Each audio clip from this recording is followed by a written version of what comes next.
Cancer কাউকে মারে না, কেউ যদি বলে মেরে ফেলে সেটা মিথ্যে।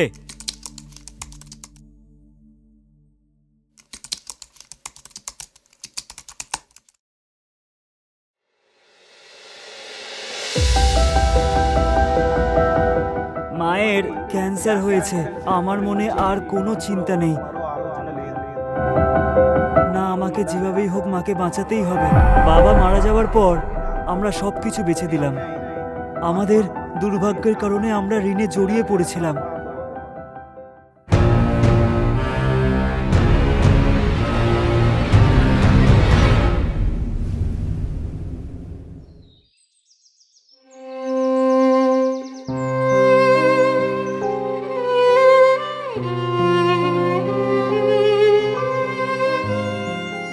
অল্প বয়সেই আমার বিয়ে হয়ে যায়। বিয়ের 3 বছর পর একটি মেয়ে ও একটি ছেলে হলো আমার। আর 3 বছর পরেই আমার স্বামী মারা গেলেন। তারপর থেকে আমার খুব কষ্টে দিন কাটছে। দোকানে কাজ করা, আমাদের বাচ্চাদের মানুষ করা, কুলি কাজ করেও সন্তানদের পড়াশোনা চালাতে কষ্ট হতো, তবুও করতাম। আমাদের আর কোনো উপায় ছিল না, তাই বেঁচে থাকার জন্য আমাদের এসব করতেই হতো। আমার বোন খুব কষ্ট করে নিজের ছেলে মেয়েদের মানুষ করেছে।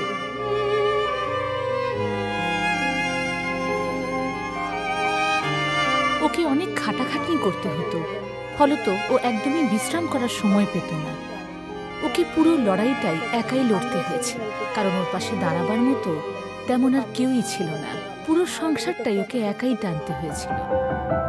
সব ডাক্তারই একই কথা বললেন, যেটা মৃত্যু বার্তা।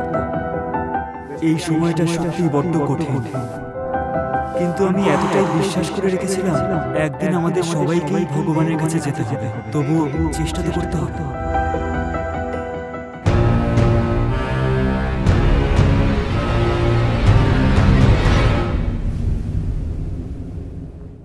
কিন্তু আমি একটাই বিশ্বাস ধরে রেখেছিলাম যে আমায় সুস্থ হয়ে উঠতেই হবে। আমাকে আমার সন্তানদের জন্য যে করেই হোক বেঁচে থাকতেই হবে। আমার ক্যান্সার দ্রুত ছড়াতে শুরু করলো। তখন আমার ছেলে আমাকে ডাক্তারের কাছে নিয়ে গেল।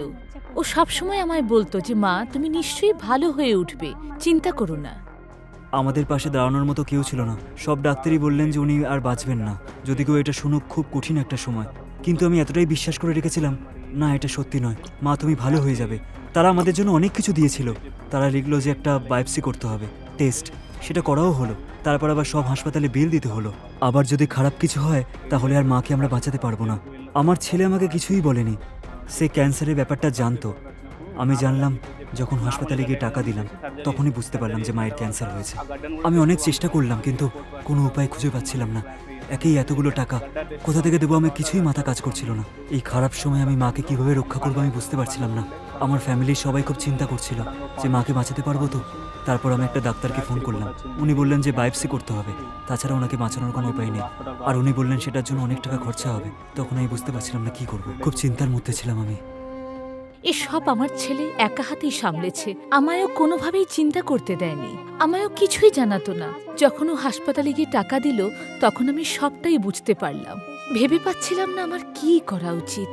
আমার মনে হচ্ছিল আমি আমার পরিবারের ওপর বোঝা হয়ে দাঁড়িয়েছি। দিদি সে সময় খুবই ভেঙে পড়েছিল। আমরা সবাই চেষ্টা করছিলাম ওর মনে সাহস জোগাতে। ও শুধু বলতো, আমি এত কষ্ট করে ছেলে মেয়েদের মানুষ করেছি, এখন একটা বাড়ি তুলছি, আমাদের কি দুর্দিন কখনোই শেষ হবে না? আমাদেরও খুবই অসহায় বোধ হচ্ছিল। ভাবছিলাম দিদি যদি সেরে না ওঠে তাহলে কি হবে কে জানে। ওর ছেলে মেয়ে দুটো তো অনাথ হয়ে যাবে। ভয় পেলেও আমাকে তো আমার বাচ্চাদের দিকে তাকাতেই হবে। তাই আমি অপারেশনের জন্য হাসপাতালে গেলাম, কিন্তু কোনো লাভ হলো না। আমার রোগ কিছুতেই পুরোপুরি সারল না। আমাকে আবার রেডিয়েশন আর কিমোথেরাপি করাতে হলো।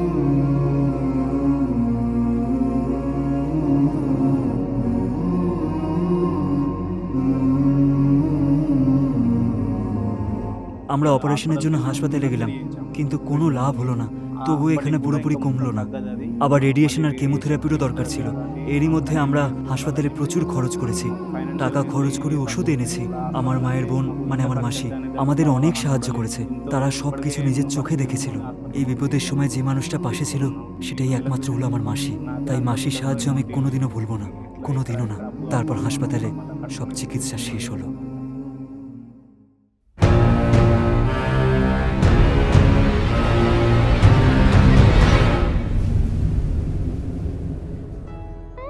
আমি একমাত্র ভগবানকে বিশ্বাস করি। সেই ভগবান অন্য কোনো রূপে এসে আমাদেরকে সাহায্য করে। আমরা তারপর বুঝতে পারছিলাম না যে কি করব। ইউটিউবে অনেক ডাক্তারের সব ভিডিও দেখছিলাম, কিছুতেই কোনো উপায় খুঁজে পাচ্ছিলাম না। কি করব, কোথা থেকে মায়ের চিকিৎসার জন্য একটু সাহায্য চাইব।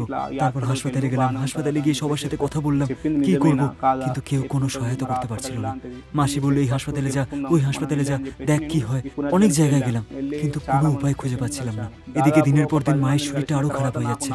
ডাক্তার বললেন যে ওনার টিউমারটা কিন্তু আস্তে আস্তে আরো বাড়ছে। মাথা কাজ করছিল না যে কি করব। আমরা অনেক জীবনদায়ী ওষুধ কিনেছিলাম, সেই ওষুধই আমি আর আমার ছেলে মাকে খাওয়াচ্ছিলাম। তারপর সেই জীবনদায়ী ওষুধ খেয়ে মায়ের আস্তে আস্তে শরীরটা ঠিক হতে লাগলো। নার্স ডাক্তারদের অক্লান্ত পরিশ্রমে আমার মা আস্তে আস্তে সুস্থ হয়ে উঠল। প্রত্যেক দিন মাকে সেই ওষুধ আমি খাওয়াতাম। মা আস্তে আস্তে খাবার খেতে শুরু করলো, কথা বলতে শুরু করলো, আমাদের সাথে ভালো করে হাসি ঠাট্টা করতো। মা আবার আস্তে আস্তে আগের মতো হতে লাগলো। আমাদের ফ্যামিলিটাও আস্তে আস্তে সুখ স্বাচ্ছন্দ্যে ভরে উঠতে লাগলো। প্রথমে আমি অনেক ভেঙে পড়েছিলাম যে সত্যি কি মাকে আমরা আর বাঁচাতে পারবো না, মা আর আগের মতো হাসবে না, মা আর আগের মতো আমাকে ছেলে বলে ডাকবে না। কিন্তু ভগবানের অশেষ কৃপায় আর ডাক্তারবাবুদের নার্সদের অক্লান্ত পরিশ্রমে আমার মা আস্তে আস্তে সুস্থ হয়ে উঠল। আমরা এই ওষুধটা 6 মাস ব্যবহার করেছিলাম। ডাক্তার বলেছিল 6 মাস ব্যবহার করার পর রিপোর্ট দিতে। সেই রিপোর্ট দেখাতেই আমরা ডাক্তারের কাছে গিয়েছিলাম। ডাক্তার বললেন যে টিউমারটা কিন্তু আস্তে আস্তে আবার খুলে যাচ্ছে। রোগীদের কথায় বিশ্বাস রেখে আমার ছেলে সেই ওষুধ ব্যবহার করেছিল। এটাই সেই ব্যাপার, এক নতুন জন্ম। ডাক্তারের কথা মতো সেই ওষুধটা ভাতের সাথে মেখে আমরা মাকে খাওয়াতাম। আমি তখন খুবই দুর্বল, কিছুই খেতে পারতাম না, চলাফেরা করতেও খুবই কষ্ট হতো। তাও মনের জোর রেখে আমি ওষুধগুলো ঠিকমতো খাওয়া শুরু করলাম। ধীরে ধীরে আমি অনেকটাই ভালো বোধ করতে আরম্ভ করলাম। আমার মনের জোরও ফিরে এলো এবং তারপর আমি নিজের কাজকর্ম নিজেই করতে আরম্ভ করলাম। মা আবার পুনর্জন্ম পেল পুনর্জন হসপিটালের মাধ্যমে।